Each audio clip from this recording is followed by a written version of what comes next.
Сина и Светия Дух. Амин. Отче наш, който си на небесата, да се свети Твоето име, да дойде Твоето царство, да бъде Твоята воля, както на небето, така и на земята. Насъщния ни хляб дай ни днес и прости нам дълговете ни, както и ние прощаваме на длъжниците си. И не въведи нас в изкушение, но избави ни от лукавия. Амин.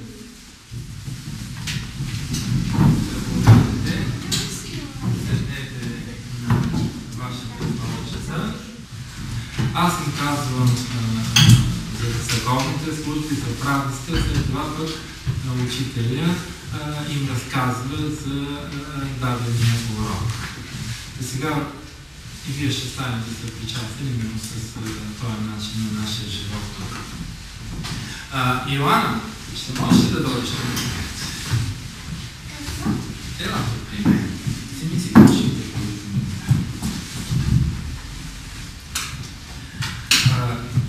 Какво е това, което искаш да ми дадеш?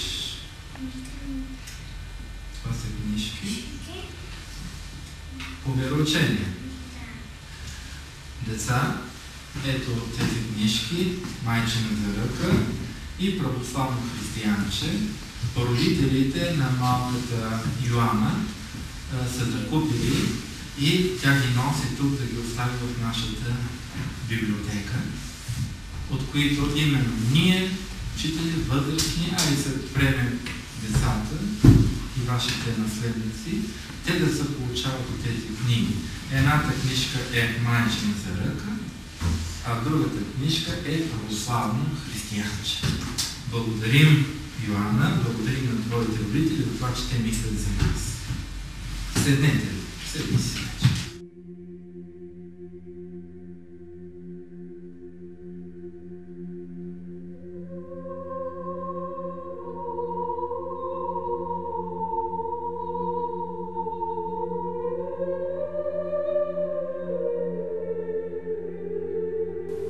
Децата, родителите, а и ние тук, които заедно работим, тъй като това неделно училище,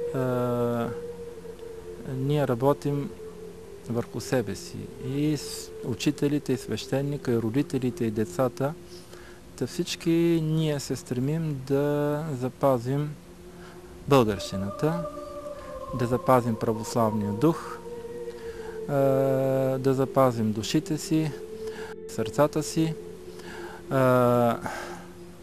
да опазим децата си, да подобно тези неща са ги вършили нашите предци през годините и този вариант ние възприехме, тъй като той е използван, както казах, от нашите предци през вековете годините и ние подобно тях да се умеем да се запазиме.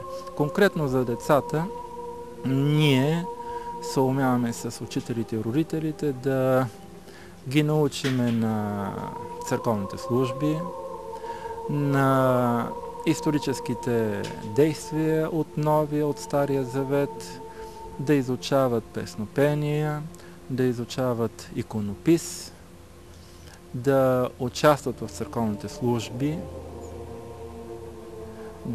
да постят, да се изповядват, да се причастяват и те от своя страна да бъдат проповедници, те от своя страна да отстояват така правото да се наричат православни християни.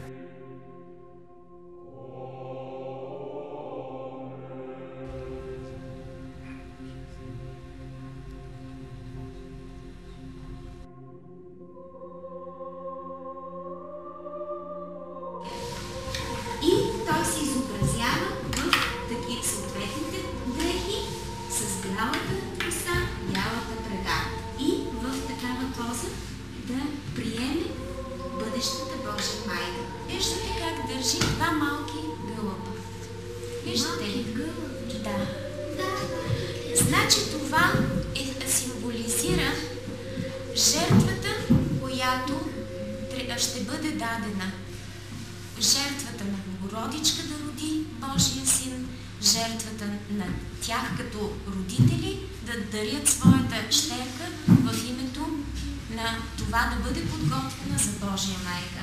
И понеже преди в Стария Завет даването на гълъбите е символизирала тази жертва, по този начин се прави връзка между Стар и Нов Завет. Сега ще пусна книжките, за да може всеки да разгледа това, което обясних.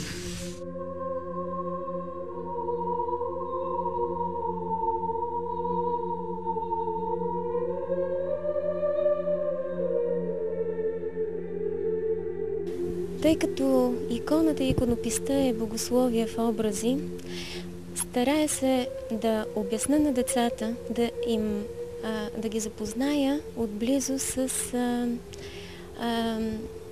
какво представлява дадения образ на светец, какво представлява дадената сцена. И по този начин да вкарам на практика вероучението в иконописта.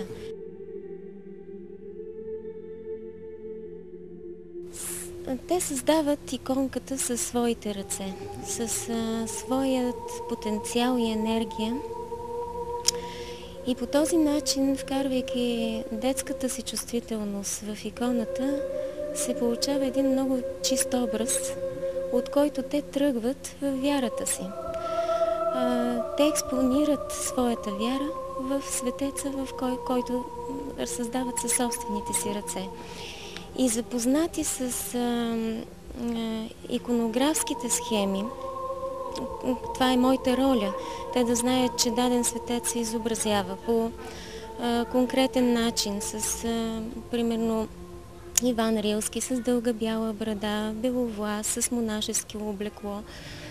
И тези простички схеми, които са от канона, запознавайки ги с тях, те вече знаят, влизайки във всеки един православен храм, разбират какво виждат. Разбират защо е там, защото има строга система на подредба, не са случайни местата на светците, на църковната украса на храма е подведена под строг ред. И те запознавам ги с това и започват да разбират все повече и повече същността на православието. Искам да съхраня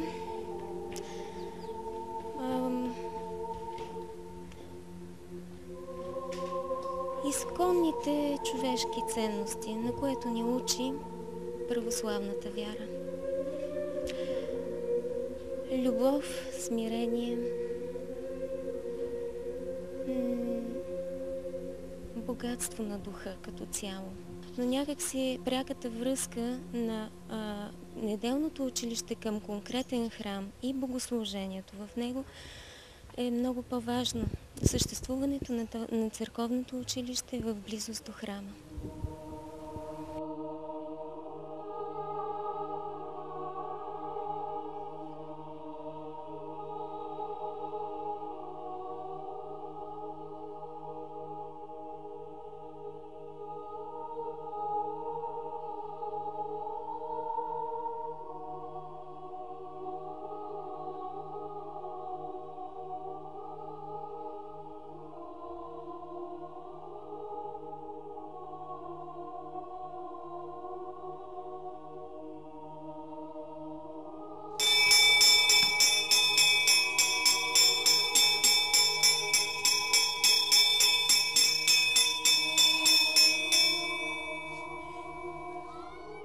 От този опит, който имаме 15 години заедно да се срещаме, да се виждаме, да участваме тук в службите, да живееме, виждам, че ние заедно се умяваме да се запазим в православната вяра, в църквата. Децата, ставайки големи студенти, примерно излизайки в други градове, в други държави и континенти да учат, те, идвайки си тук в нашия град, идват при нас.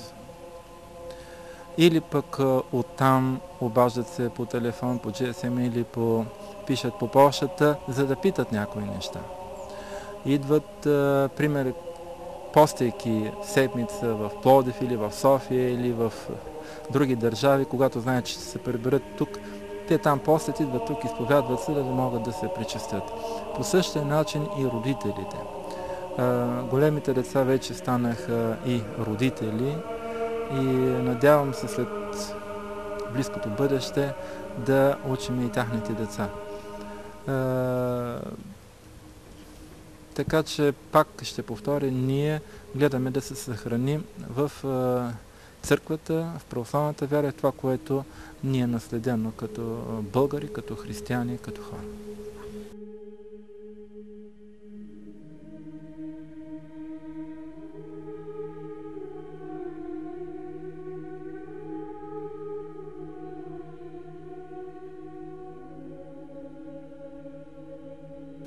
Най-ни е било сладко, най-било хубаво, най-било приятно, когато се съберем добър екип, учители, да работиме. Впоследствие работата с децата е много по-приятна, много повече деца събираме и много повече неща научаваме с тях. Относно вероучение, иконописи, църковно пение.